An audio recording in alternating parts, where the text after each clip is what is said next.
customer here returning back with his Mercedes CLS with a stage 3 clean.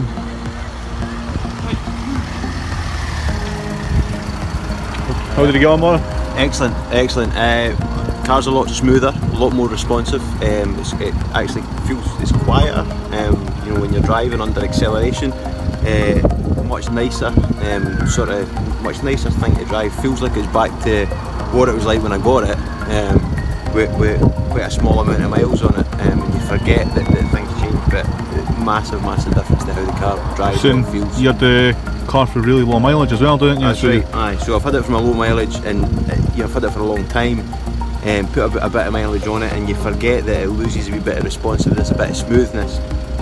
But all of that's back, and it's quietened it down, you know, massively. Quietened it down massively, much nicer to drive. So yeah. Do you feel as though value for money wise? 100%, 100%. Well, the thing is that if you start obviously letting things go, you know, things like turbos and EGR valves, these things are expensive, and if this is a way of kind of avoiding that sort of thing and bringing your car back to life, then 100% it's cheap at the money, you know. Perfect, thank you very much. No worries.